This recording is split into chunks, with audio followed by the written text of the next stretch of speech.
নমস্কার বন্ধুরা। জগন্নাথ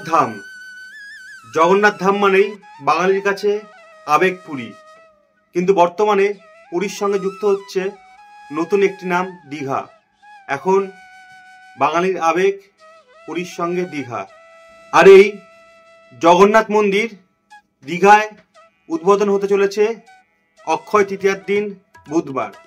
চলুন একটু বিস্তারিত জেনে নিই এই জগন্নাথ মন্দির সম্বন্ধে। প্রায় অনেকটাই পুরীর মন্দিরের মতনই দীঘার জগন্নাথ মন্দির। তাই প্রথমেই জেনে নিই পুরীর মন্দির আর দীঘার মন্দিরের মধ্যে মিল কোথায়।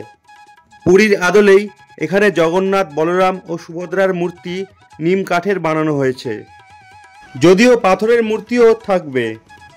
পুরীর মন্দিরের অনুকরণে মূল মন্দিরে থাকছে গর্ভগৃহ, নাটমণ্ডপ, জগমোহন এবং ভোগমণ্ডপ। নাটমণ্ডপে প্রবেশ ও প্রস্থানের দরজায় কালো পাথর দিয়ে তৈরি দশাবতার মূর্তি। গর্ভগৃহে তৈরি হয়েছে রত্নবেদী, সেখানেই থাকবে জগন্নাথ, বলরাম আর সুভদ্রার মূর্তি। পুরীর মন্দিরের মতোই দেয়ালে পাথর কেটে তৈরি হয়েছে নানা দেবদেবীর মূর্তি। পুরীর নিয়মে রোজ দীঘাতেও ধ্বজা তোলা হবে।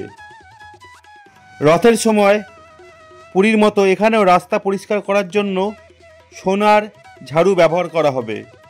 জগন্নাথের 14 দিনের জ্বরের সময় পুরীর মতো দীঘাতেও ঘরবন্দি থাকতে হবে। শুধু পুরী নয়, অযোধ্যার রাম মন্দিরের সঙ্গেও এই মন্দিরের অনেক মিল পাওয়া যাবে। এখানকার কারিগরও অযোধ্যার রাম মন্দিরের অনেক কারিগরের মিল রয়েছে।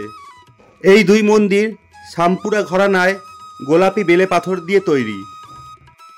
সরকারি সূত্রে খবর, পুরীর জগন্নাথ মন্দির তৈরি করতে এখনও পর্যন্ত খরচা হয়েছে প্রায় 250 কোটি টাকা।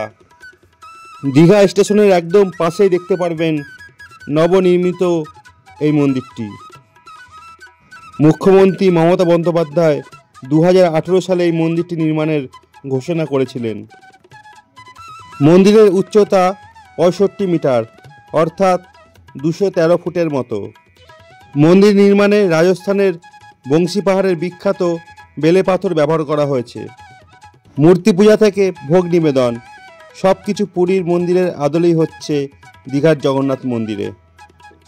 পুরীর মন্দিরের মতনই দীঘাতে প্রবেশের জন্য পড়বে 4টি দ্বার। আর এখানেও রয়েছে ভোগমণ্ডপ, আর এখানেও ভোগমণ্ডপে 4টি দরজা। পুরীর মন্দিরের মতো এখানেও থাকছে লক্ষ্মী মন্দির এবং প্রতিদিন ভোগ তৈরির জন্য ভোগশালা। পুরীর মন্দিরের মতো এখানেও প্রতিদিন ধ্বজা পরিবর্তন করা হবে, আর এই কাজ করা হবে পুরীর মন্দির থেকে আসা লোকজন দ্বারাই।